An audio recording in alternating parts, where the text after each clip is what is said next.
Tip number 1, getting started. What would you tell people that want to get started?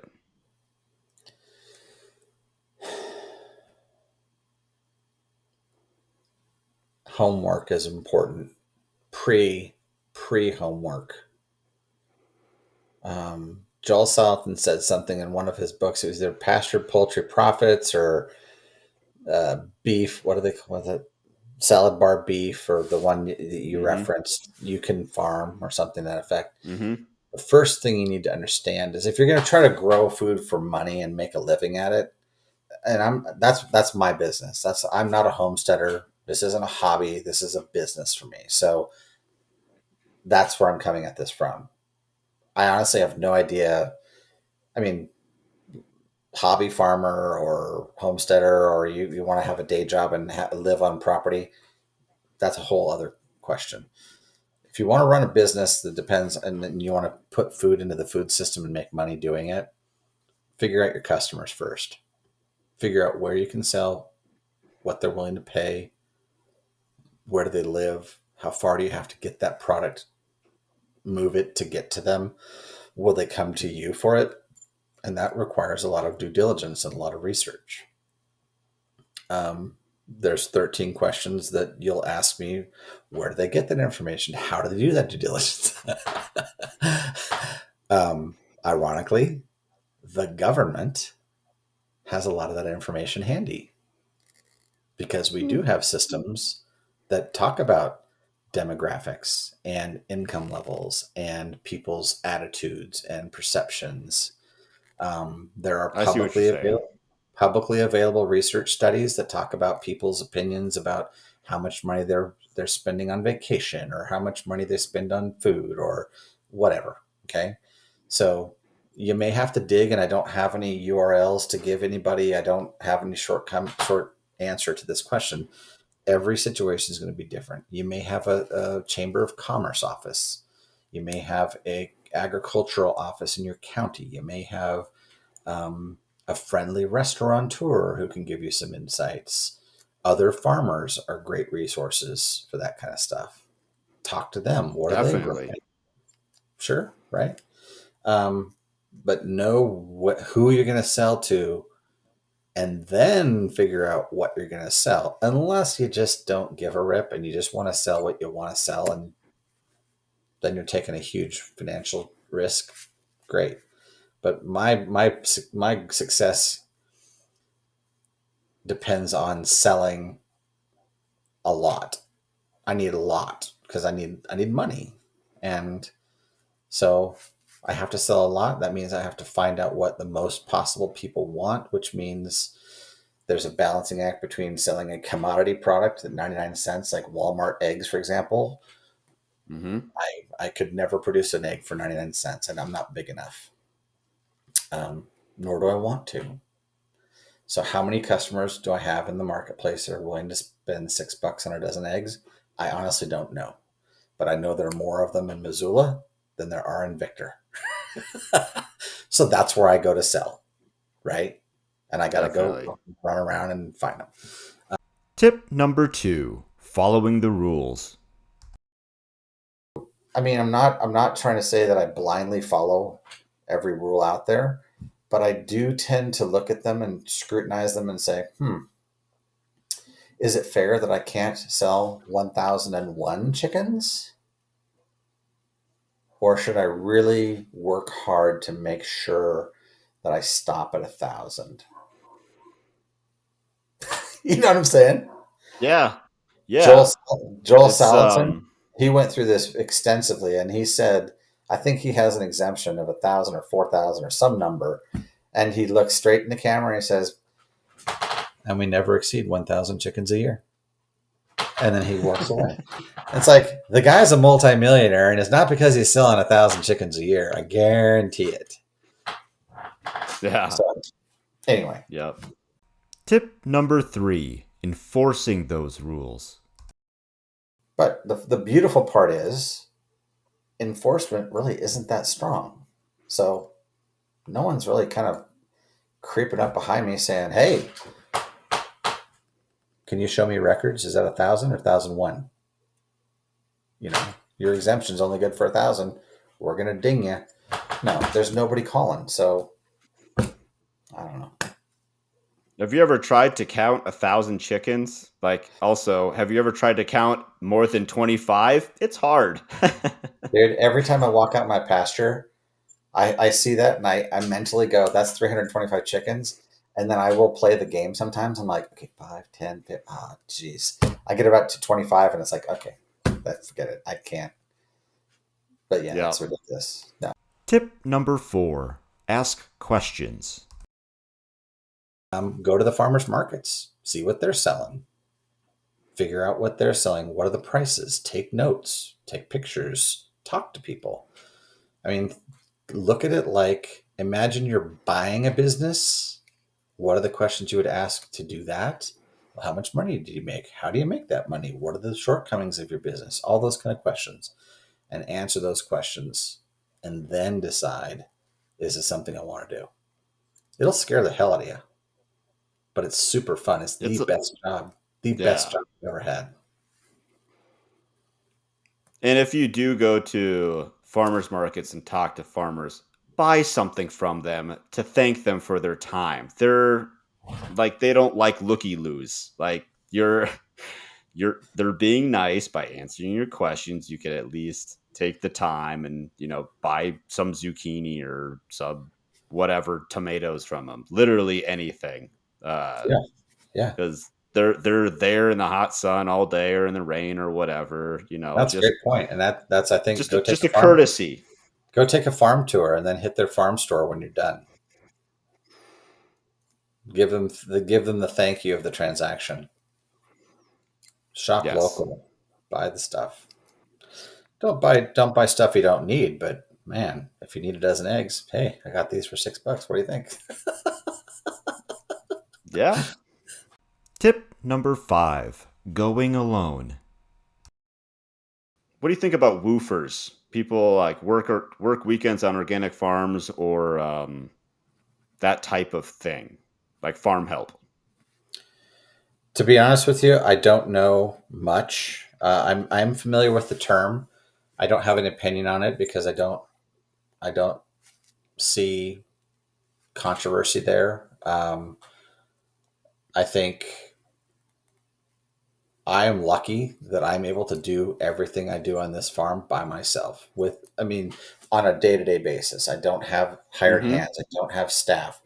I have enough hours in the day to get my chores done and still chip away at projects. Maybe someday, and again, I think that comes mostly because I'm a privileged person who has a primary income coming in completely different door. My wife, right? She makes the money, and I get to play at the farm all day. Sure. My play is a business though, so I'm not. It's not just me screwing around. But I think if we really evaluate what are the, I guess my question is, people who work on farms, are they trying to learn?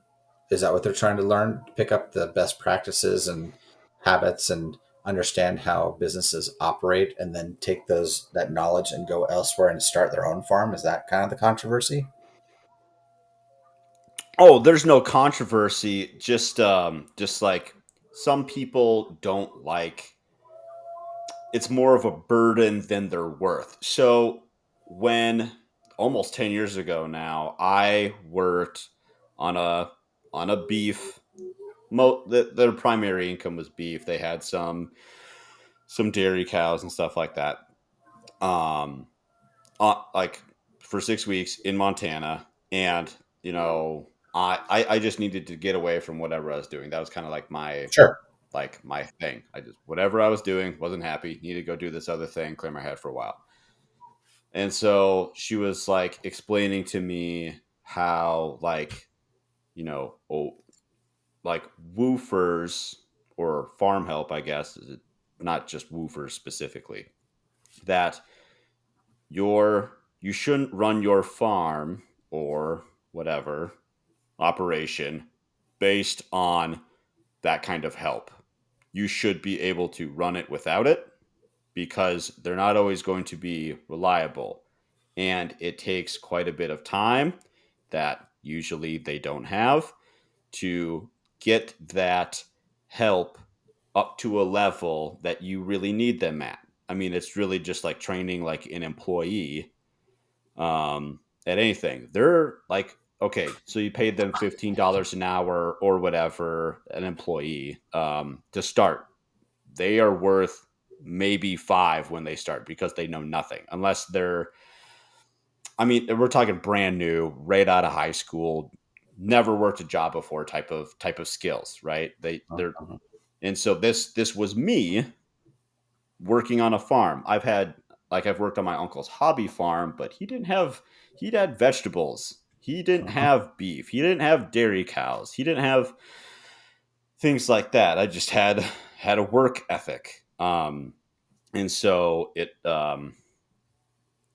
so there's that. And oh, I had something else, but I kind of forgot what the rest of it was. But um just Well, I think I get what don't you're. run. I think I'm getting where your question is. So there's two sides to this, and I'm not familiar with the term woofer. I'm sure it's an acronym for something. I don't know what it means, but work on farm something. Um, Yeah. but it's temporary workers or volunteers or interns or whatever. To be honest with Mhm. you, I share the woman's sentiment. I am probably next year we'll be at a place 2022 I will be at a place where I need help. Okay, I'll have so many animals dropping calves and piglets and chickens and brooding and feeding and managing tons of feed at a time and what have you, repairing structures, moving animals. My days are going to get away from me, and I'm not going to have time to do what I'm doing now, which is the additional projects to continue to grow the farm. So something's going to have to give. So either I get stuck at the same level that I'm at now forever, which is not my goal. I want to grow every year, and so I'll have to add employees. So I will be. I've seen people, farms in my area, take on volunteers, and I think, man, like you're saying, I have to hold this person's hand. I have to tell them exactly where the shovel is in the green shed, and not the square shovel, but the round shovel. No, no, no, not the trenching, long, skinny shovel. Let me show you. And now it takes me away from my work, and now I've got to go help them, which should have been a simple ask, right? Simple Yes. question. So I understand that question, but there's also that pinch point of, but I still need help. Sure. Yeah, they could leave you high and dry though. Like, hey, this 100%.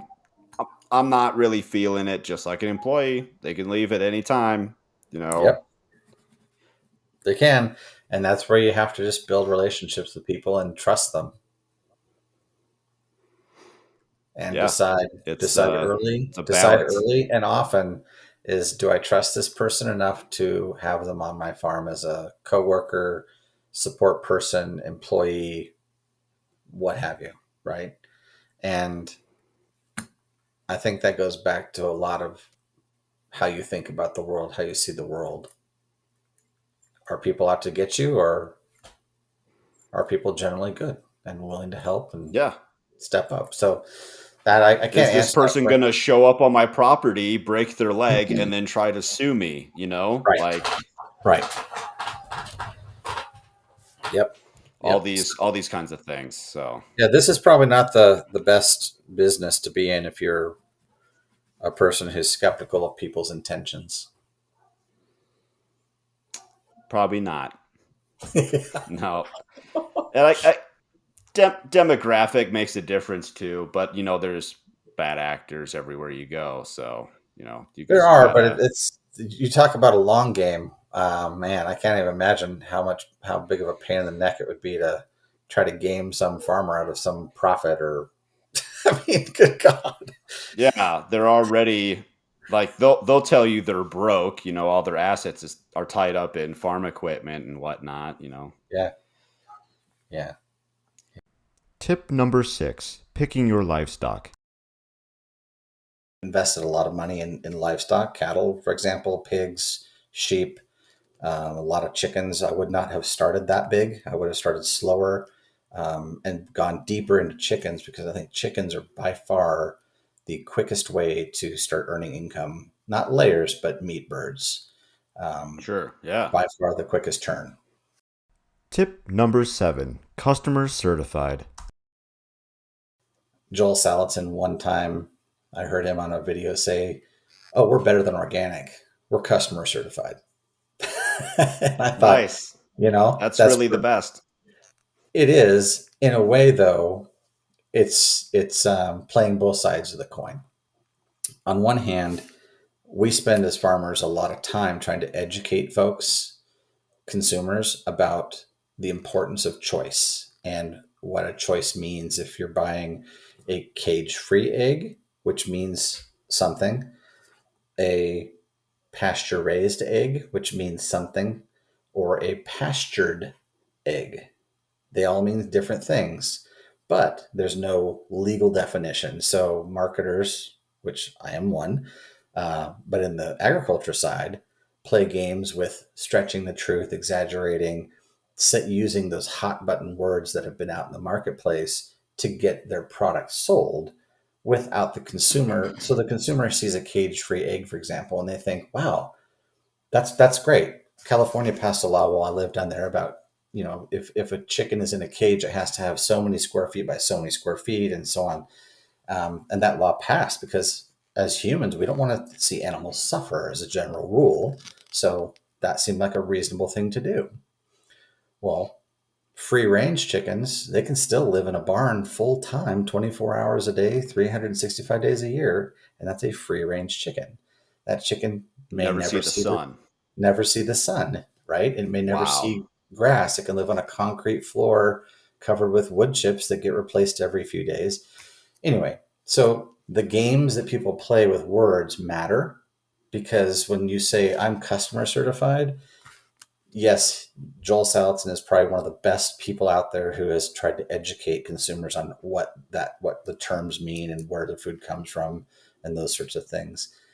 But he's also admitting that customers don't know everything and they've picked me as their choice. Right. And so they're trusting all of the previously known information about Joel Salatin um, to make their choice to buy his eggs or his beef or his pork or what have you. And that's fine. And I don't begrudge him because he's fantastic and he was one of my early idols in getting started. Tip number 8, consumer education. I love the education that Joel Salatin has been putting out, but at the same time, we can't just like hope that he does like all the education because like just for like education to consumers, that is, because Right. I have one of his books, You Can Farm, sitting on a bookshelf.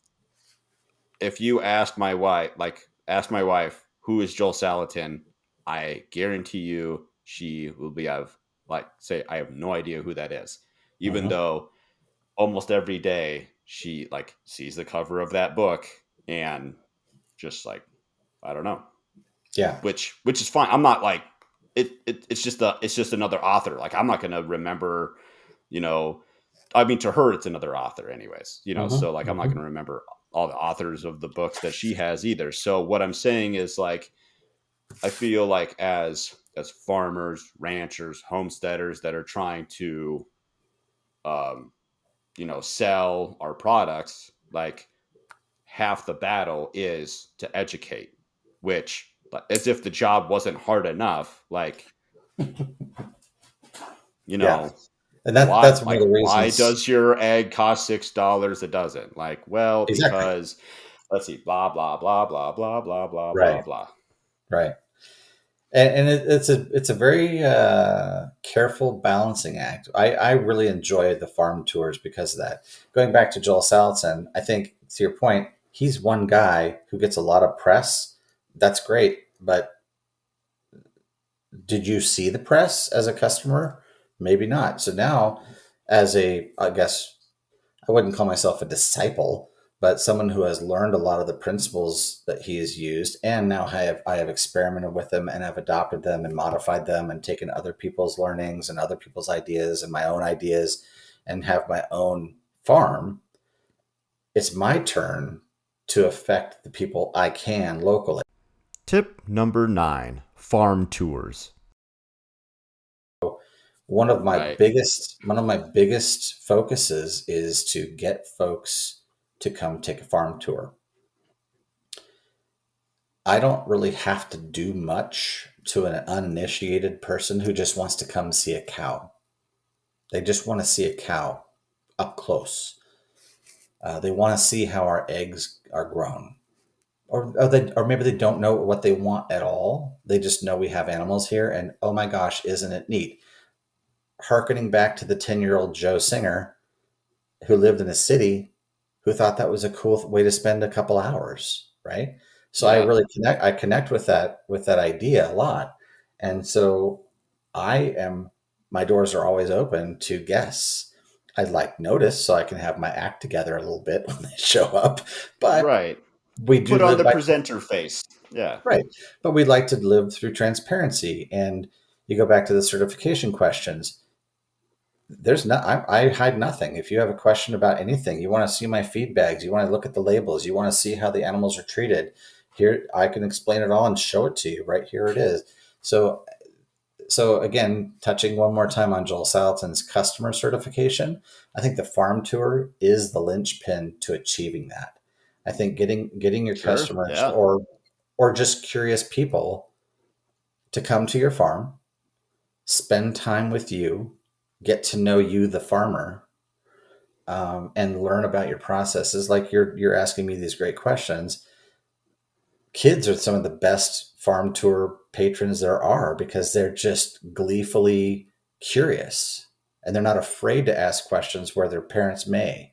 So so the farm tour is a tool that I use extensively. Talking again back about tactics or systems I use, farm tours are one of the best marketing tools I have because I live in an agricultural heavy area, but on a Saturday, folks are willing to drive the 45 minutes from the 100,000 person city up north and come down and check me out. And I really love when they do. Um, Most of my eggs are sold to restaurants, to be honest with you. I find a lot of, I get excited about that coming from the restaurant business, but because I get to reach a lot of people that way. They get to eat my product and they don't even know they're eating my product, but I don't care because I know it's a good product, it's healthy for them, what have you. My private customers, I'll say, my household customers, without exception, have all taken a farm tour. Not Wow. one person has bought an egg from me because my eggs are not $3 a dozen. They're $6.99 or $6 depending on how where they buy them. I have a Right. premium egg. I charge a premium price, and it covers my costs and gives me a little bit of profit. But um, folks aren't willing to pay that here in Montana. They've got chickens in their backyard down the road from me. But folks in Missoula or the other cities I mentioned, they think it's novel. It's an interesting. So finding my niche has been a challenge this year, but I think I finally did. I found some agreeable restaurant folks who understand the value of what I'm selling, and they're happy to pay the price. So I'm happy to have them as customers. So Tip number 10, test your pasture. I can tell you something I wouldn't do again. I That's my wouldn't have. next question. What have you tried that failed or didn't work well? Well, we talked about rotational grazing on crappy pasture. That's one thing. Underestimating, know what you have before you commit to a decision. I think that's one thing. How would you do that? No, like Well, knowing what you know now, like get like a test or something. yeah. So there's resources here in Montana, and I would imagine there's probably resources in lots of places around the country. Um, uh, Extension office is the term that we use in this area. I don't know if that's a common term. I know they had extension offices in Oregon, but they may not be universal for everyone listening to this. Um, it's a county based organization that they have all kinds of information that helps you make decisions. So, what is the pH of the soil? What should it be to raise the crop you're trying to grow? What kind of Okay. minerals are in the grasses and hays that your cattle are eating, so that you know what to supplement to them so that they have a healthy system. You can have your hay tested for all the nutrients, proteins, fats, all the different pieces of the puzzle for your cow diet. And so I would have done those things sooner. I did do them, but I did them later than I probably could have. Well, I know I could have done them sooner, and I would have learned what I know now earlier, which would have helped me avoid mistakes. So I guess the mistake is, if my impulse was get my hay tested right away, and I delayed by 30, 45 days or whatever. And so what I didn't realize is my cows were eating an inferior hay. It wasn't bad, it was just average, but I wasn't given the proper mineral. So it didn't cause any harm that I noticed to the animals. But when I realized it, I felt guilty. It's like feeding your kids Sure. without knowing any better, feeding your kids some junk food, thinking you're doing the right thing, and then realizing because you get new information, oh my goodness, I've made a mistake. So you got to move on from Right. those. And I have. So one of the biggest things I could have done earlier that I should have done earlier, and I regret not doing earlier, was calling the county weed control district. They will come out here in Ravalli County is where we live. They have a free service that they offer to folks who have pasture or land. They will do an inventory for you of the plants on your pasture. And so Hmm. they taught me that I have cheatgrass, I have two kinds of mustard, and a whole plethora of other things. I think I've got 37 different kinds of plants growing on our pastures. Different pastures have different plants because they're different environments. One's super dry, one's sub-irrigated, one has surface water on it. So different plants require different environments. The pasture that I was going to be using for my cattle was almost exclusively garbage, cheatgrass, and mustard. So, but being the uninitiated cattle person, cattle farmer, conventional wisdom says for rotational grazing, let your grass grow to 6 to 8 inches before you turn your animals out.